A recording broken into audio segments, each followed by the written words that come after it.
Dear Allison, over the years, my education journey, it has been everything that I would like to call a roller coaster ride.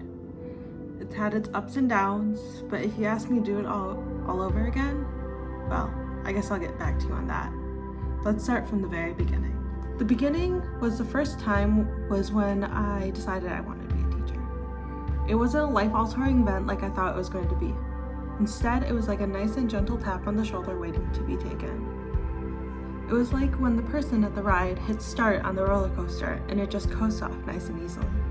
Boys and Girls Brigade was one of my very first roles where I was put in charge of leading it for the year.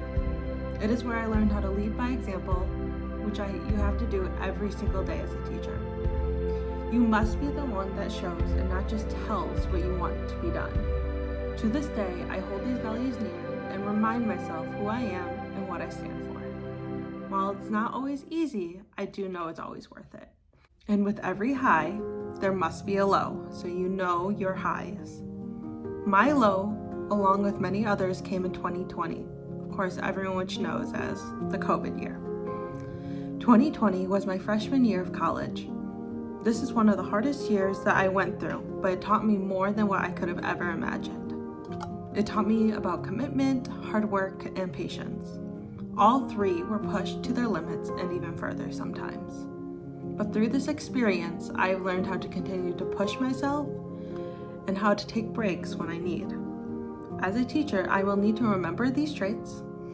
Each and every day, you have to show up for your students and do your best. If we continue on the ride and move on to 2021, this is the year I had the opportunity to actually start taking classes in person again. Everything about this was great, and the classes taught me so much about the ins and outs of the classroom or by the book. The class that made the most impact on my ride to success was my environmental science class. The science class had an assignment where we had to go observe at the Boston School Forest. Here's where I learned how to catch students' attentions outside of the classroom in a very large and distracting environment. I learned how important it is to have a plan, to have plans B, C, and D if your plan also goes astray or goes too fast. After this assignment, I went back and volunteered 200 plus hours and interned with them as well. This is where I put all of my learning into practice. From leading 4Kers on hikes to teaching 10th graders how to take water samples. The Boston School Forest became a huge part of my journey. It propelled me to continue want to do better and push myself further into my studies. As I continue on with my journey, I will do my very best to have students to have hands-on experiences with whatever they're learning, because they can get more involved and they're more creative and they're interested in what they are learning. Let us continue on our ride to spring 2023. My EMB placement, elementary methods block, where I got some great highs and also some great lows. During my EMB placement, I had two lows that stuck out in my head the most. Both of these events are for two different reasons and two different lessons, and why they continue to prepare me for my career ahead of me. The first one was when I was teaching an English lesson. What happened is that I had too many articles printed off. Therefore, when I was teaching my class, I accidentally chose the wrong article while I was teaching. I would consider this a low because while I was able to make it work, it wasn't really what I planned for.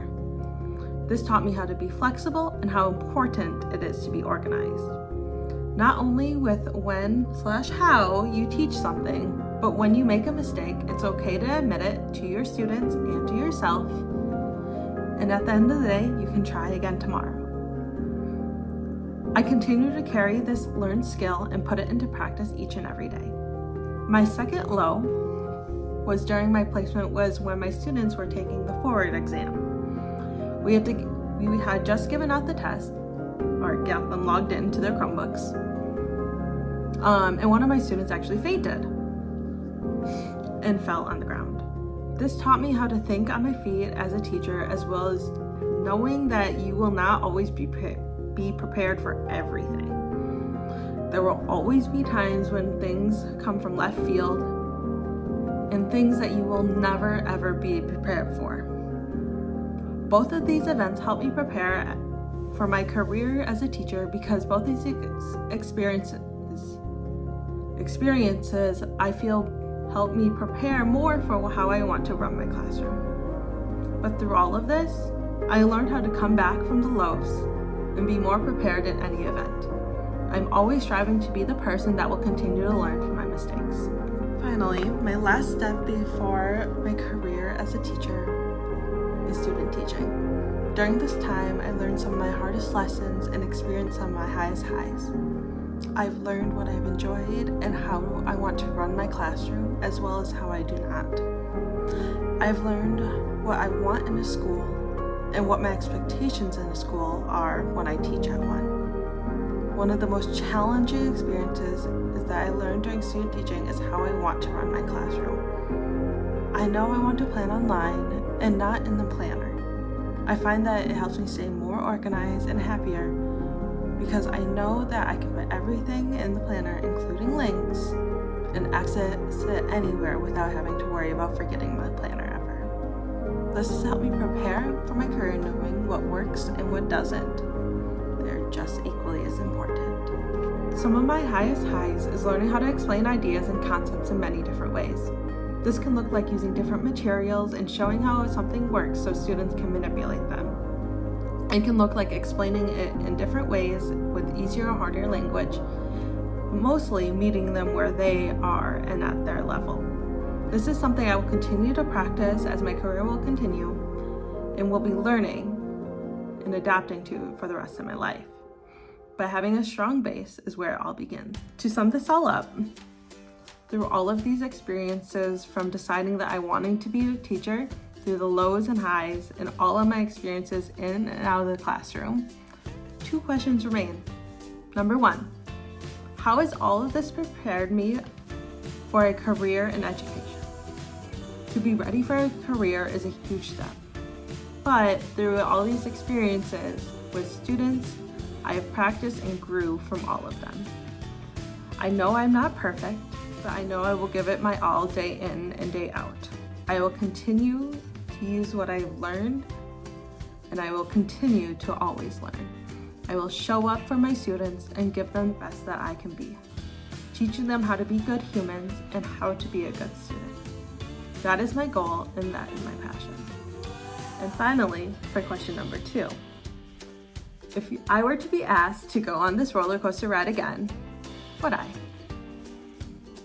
And knowing that everything that I do now, the answer is yes. I would go on this crazy ride over and over again if anybody asks. I love it, and I could not imagine myself doing anything else. Love, Miss K.